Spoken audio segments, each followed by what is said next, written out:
We're taking you live now to Keysbrook in Western Australia, where the Department of Fire and Services is taking media on a tour of the fire grounds and providing an update. Well, they are, unfortunately, but yeah, there is 2 properties that have been confirmed as lost. So one was occasionally used for accommodation. Yeah, that's correct. By the mine site. Yeah, but currently it was uninhabited, so no one there at the time of the fire. Do you know how many homes were roughly saved? I don't have an exact figure off the top of my head, but roughly just looking around us here, I can see at least sort of half a dozen to a dozen that have been saved. And certainly further south to us, there's a small semi-rural subdivision that was definitely under threat from this fire in the stages of yesterday afternoon. So perhaps as many as 30 or 40. How quickly did this become an emergency level threat? Well, yesterday we saw really strong westerly breezes, and so almost immediately when the fire was reported and crews responded, it was escalated quite quickly to an emergency warning, and that was because of the real threat to the community. And as we say, you know, is a very harrowing situation for them to be in, but they've done really well, the local community. They've heeded the warnings, and of course we thank them for that. And given the speed of the fire, was it water bombing drops that saved these homes, or crews on the ground, or a mixture of both? Look, definitely a mixture. So aircraft by themselves won't stop a fire. It's really the crews on the ground that really support that effort. And yeah, career and volunteer, they've done a really fantastic job out here. What can you tell us about the livestock? We saw a lot of horses roaming around the street. Yeah, so this area has obviously got a lot of stock, whether it's horses and cattle and such.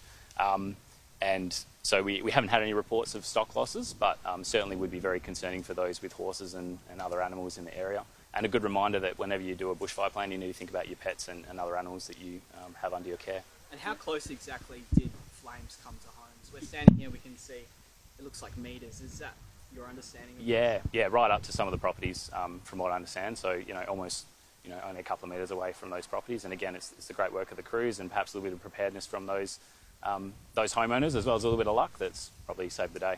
Do you have an update on how much fire how much fire burned through the land? Yeah, so the total land is 831 hectares is the size of the fire. And is there anything to suggest that this was suspicious at all? Look, not that I'm aware of. The cause is still undetermined, but look, as we always say, with any sort of fire, if there's information that people have, they should bring Crime Stoppers and report that through. Yesterday was quite a big day for firefighters. You know, we have multiple blazes around. How were the firefighters feeling? Were they under a lot of pressure? Were they fatigued?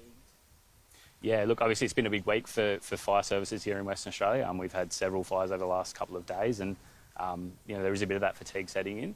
And so our big effort today will be trying to make sure we put some containment lines in, and we strengthen those containment lines into this evening so that hopefully we can have some people celebrating Christmas at home. 2 more hot days coming. So how are you preparing? What are you expecting?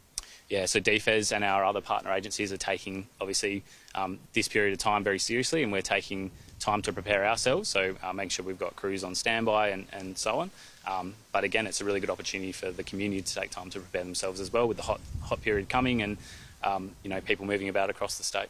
And with people preparing themselves, you mentioned bushfire plans. What have you found so far with these emergency warnings that we've had in the last few days? Have you found a high level of people with bushfire plans, or not so much? I don't have the exact figures, unfortunately, but I think the important thing is that taking the 15 minutes to prepare the plan means that when the warning comes out, you know what to do, and so you save yourself time there. I think, you know, it's an important reminder to the community. We don't put those warnings on lightly. We send things like telephone warning alerts and such, but you can't rely necessarily on those. You know, it's really important that the community takes action as they see fit based on the warnings that are provided. And just to confirm, has the bushfire been controlled yet? So at this stage, it's contained. So we've got a track around the entire fire, but we're not saying it's controlled at this stage. We've got these really strong easterlies this afternoon into the evening. It's really going to test our containment lines.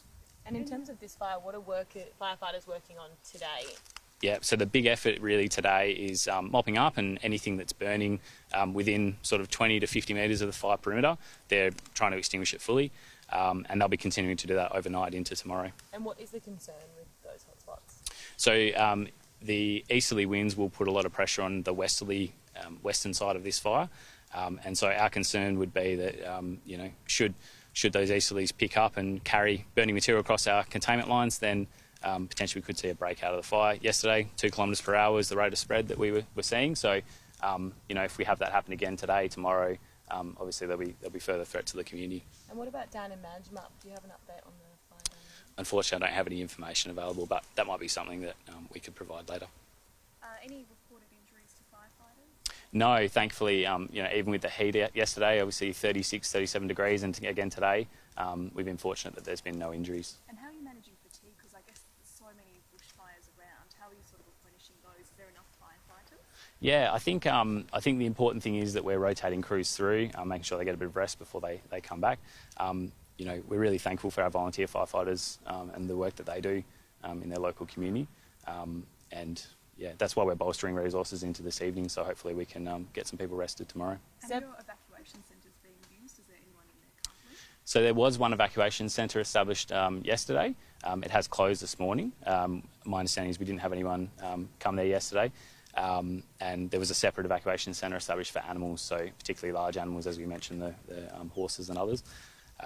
And I understand no one presented that one as well. And that's pretty common, this community, they'll adjust with other landowners that have horses and such, so yeah. Can you talk about the terrain that firefighters face? I mean, a lot of these properties are actually quite spread out from one another. Yes. Yeah, obviously a tricky landscape, a little bit disjointed in terms of where the properties are. Tricky to make access, and so that's where the aircraft can really support us by keeping on top of the fire until ground crews can get in and cause some good effect. I think distance has been a challenge with this fire in particular. 830 hectares, that's quite a large area, and so that footprint does challenge us. How important is aerial support in a fire like this?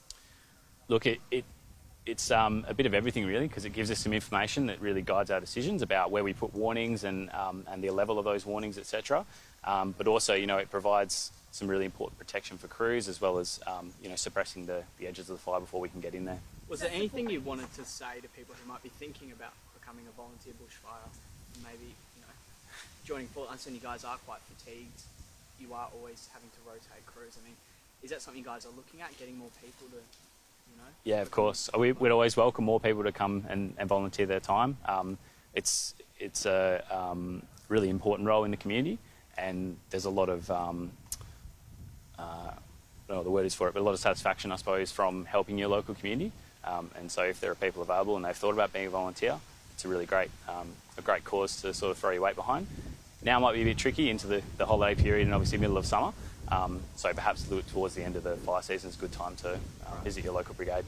7 emergency warnings in 3 days. Have you seen anything like that in your time, DFES? Look, a few times over my last sort of 15 years or so, but certainly it's an indication that it's going to be a long and difficult summer. And, the speed at which this fire went yesterday and the threat to the community is a good indicator that, we're definitely not out of the woods with our summer. And, it's a good time to take 15 minutes and prepare your bushfire plan. And no one's been left homeless because of this fire? No, not that I understand. No, any aerial support today? No, so we do have some aircraft on standby at Serpentine, so they're standing by, obviously, and we have them on call if we need, but nothing in the air at the moment. Cool. Yeah, thanks. That was the Department of Fire and Services in Western Australia speaking in Keysbrook, and as we've just heard, 2 homes have been lost in that bushfire in Keysbrook, and although conditions have eased today, authorities are warning that it is going to be a tough couple of days ahead for fire conditions. We'll have more details throughout the afternoon on those fires in Western Australia.